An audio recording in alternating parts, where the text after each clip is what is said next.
Selamat malam teman-teman semuanya. Perkenalkan, nama saya Kevin Roland Sumbaya dari Fakultas Ekonomi Bisnis, jurusan Manajemen Sumber Daya Manusia. Dengan NIM 191010501323, pada pertemuan ke-14 kali ini saya akan membahas suatu topik yang menarik yang berjudul tentang komitmen karyawan. Beberapa definisi komitmen menurut beberapa ahli. Menurut Porter, komitmen karyawan adalah kekuatan yang bersifat relatif dari individu dalam mengidentifikasi keterlibatan dirinya ke dalam bagian organisasi. Adapun tiga poin yang pertama A, hal ini dapat ditandai dengan 3 hal, yaitu penerimaan terhadap nilai-nilai dan tujuan organisasi, B, kesiapan dan kesediaan untuk berusaha dengan sungguh-sungguh atas nama organisasi, dan C, keinginan untuk mempertahankan keanggotaan anggota di dalam organisasi. Selain itu juga ada ahli menurut Richard M. Pearce, komitmen karyawan adalah A. Rasa identifikasi, yaitu kepercayaan terhadap nilai-nilai organisasi. B. Keterlibatan, yaitu kesediaan untuk berusaha sebaik mungkin demi kepentingan organisasi yang bersangkutan. Dan C. Loyalitas, yaitu keinginan tetap menjadi anggota organisasi. Selain itu juga ada menurut ahli dari Robbins and Judge, komitmen sebagai suatu keadaan di mana seorang individu memihak organisasi serta tujuan-tujuan dan keinginannya untuk mempertahankan keanggotaannya dalam organisasi. Setelah kita memahami definisi, di sini saya paparkan 3 model komitmen karyawan. Yang pertama ada komitmen karyawan afektif, yang kedua komitmen karyawan berkelanjutan, serta yang ketiga komitmen karyawan normatif. Komitmen afektif atau efektif komitmen yang berkaitan dengan aspek emosional, identifikasi dan keterlibatan karyawan di dalam suatu organisasi.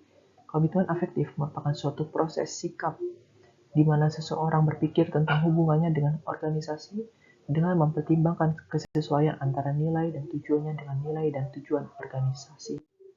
Sedangkan untuk komitmen berkelanjutan atau continued commitment, yaitu komponen yang berdasarkan perspektif karyawan tentang kerugian yang akan dihadapinya jika ia meninggalkan organisasi.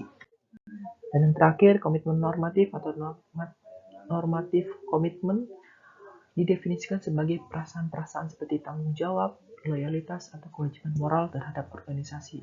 Tipe komitmen ini dapat muncul dari budaya etos kerja seseorang yang menyebabkan mereka merasa wajib untuk tinggal di organisasi tersebut. Adapun faktor-faktor yang mempengaruhi komitmen karyawan, menurut Stairs (Sopiah) menyatakan 2 faktor yang mempengaruhi komitmen seorang karyawan, antara lain yang pertama ciri pribadi pekerja termasuk masa jabatannya dalam organisasi dan variasi kebutuhan dan keinginan yang berbeda dari setiap karyawan. Dan yang kedua ciri pekerjaan seperti identitas tugas dan kesempatan berinteraksi dengan rekan sekerja dan pengalaman kerja seperti keteladanan organisasi di masa lampau dan cara pekerja-pekerja lain mengutarakan pembicaraan perasaannya dalam organisasi. Miner (Sopiah) mengemukakan 4 faktor yang mempengaruhi komitmen karyawan. Pertama, faktor personal, misalnya usia, jenis kelamin, tingkat pendidikan, pengalaman kerja, dan kepribadian.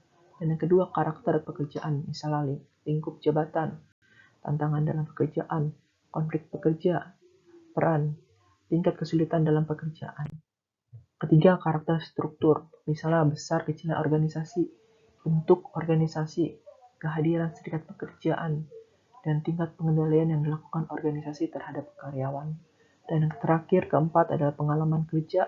Pengalaman kerja seseorang karyawan sangat berpengaruh terhadap tingkat komitmen karyawan pada organisasi. Karyawan yang baru beberapa tahun bekerja dan karyawan yang sudah puluhan tahun bekerja dalam organisasi tentu memiliki tingkat komitmen yang berlainan. Kesimpulan yang dapat saya sampaikan di kali ini adalah komitmen karyawan merupakan ketertarikan yang dimiliki pegawai terhadap organisasinya sendiri. Adapun aspek dari komitmen karyawan yaitu implikasi emosional positif pekerja terhadap perusahaan tempat mereka bekerja. Begitu saja dari saya, kurang lebihnya mohon maaf. Terima kasih, selamat malam.